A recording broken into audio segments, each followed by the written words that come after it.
महाराष्ट्र सरकार के परिवहन डिपार्टमेंट ने बाइक टैक्सी की पॉलिसी लाई है जिसमें 50 लोग मिलकर एक एग्रीगेटर शुरू कर सकते हैं। 15 किलोमीटर के रेडियस में वो बाइक टैक्सी ऑपरेट हो सकती है, जिसके विरोध में मुंबई में आप कह सकते हैं कि ऑटो रिक्शा जो चालक जो है वो प्रोटेस्ट कर रहे हैं। चालक मालक एसोसिएशन के जो अध्यक्ष है शशांक राव जी हमारे साथ जुड़ रहे हैं। जो पॉलिसी लाई गई है ये कहा जा रहा है सरकार की तरफ से कि ट्रैफिक कम हो या किसी एक आदमी को ट्रेवल करना है उस चीज की ईजनेस के लिए लाई गई है। आप लोग इस पॉलिसी को कैसे देखते हैं? ऐसा है कि कुछ सालों पहले बाइक टैक्सीज इलीगली शुरू हुई थी पूरे महाराष्ट्र में। हमारे संगठन ने उसका विरोध किया, उस पर रोक लाई गई। उसके बाद बाइक टैक्सी लाना है या नहीं लाना है इसके ऊपर समिति बनाई गई। समिति के सामने हमारे संगठन ने पूरी तरह से अपनी बात रखी, हमने उसका विरोध किया, उसके कारण दिए और फिर भी सरकार ने हमसे वापस चर्चा न करते हुए एक तरफा निर्णय लेते हुए बाइक टैक्सी को परमिशन दे दी है। ऐसा है कि सरकार का कहना है कि लोगों को जो बेरोजगार हैं उनको रोजगार मिलेगा। स्वयं रोजगार के बहुत विकल्प है और स्वयं रोजगार के लिए ही ऑटो रिक्शा बनी है और ऑटो रिक्शा चालक मालक पूरे महाराष्ट्र में 15 लाख है। यानी ऑटो रिक्शा के व्यवसाय पे 15 लाख से ज्यादा कुटुंब आज निर्भर है। और ई बाइक टैक्सीज एग्रीगेटर्स, आज बाकी के एग्रीगेटर्स देख लीजिए जो 4 व्हीलर में है, 12-13 साल हो गए, कुछ नियंत्रण नहीं है। कभी 50 रुपया लेते हैं 50 रुपए के लिए, कभी 500, 600, 800 जो मर्जी, यानी लोगों को तो फायदा होता नहीं। रिफ्यूजल्स, वो भी अपना ट्रिप कैंसिल करते हैं। रिफ्यूजल करना अच्छी बात नहीं है, हम उसका सपोर्ट नहीं करते, लेकिन होता हर जगह पर है। ये लोग करते हैं, ऐसा नहीं किसी भी रिक्शा वाला रिफ्यूज करता है तो उसके नाम पे आप किसी को भी परमिशन दे दोगे।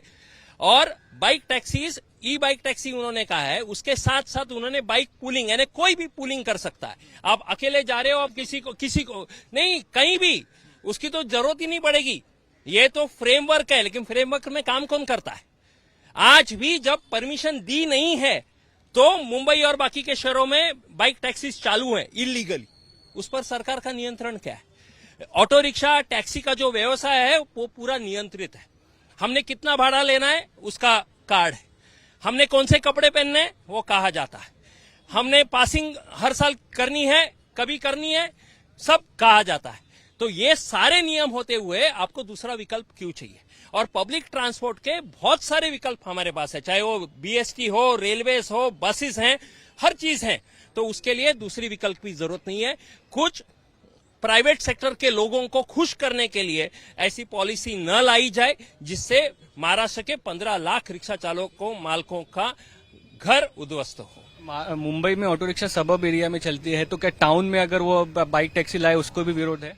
उसको विरोध है क्योंकि वहां पर जब पहले टैक्सीज भी, आज भी टैक्सीज हैं, और जब ऑटो रिक्शा शुरू हुई तो ऑटो रिक्शा को ये कहकर परमिशन नहीं दिया गया कि साउथ मुंबई में ट्रैफिक जैम हो सकता है। हमारी हमेशा से मांग रही है कि रिक्शास को साउथ मुंबई में अलाउ किया जाए।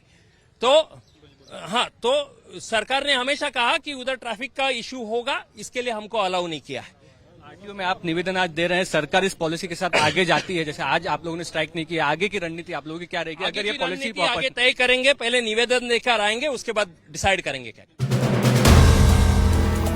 If you like the video, do like, comment, share and subscribe.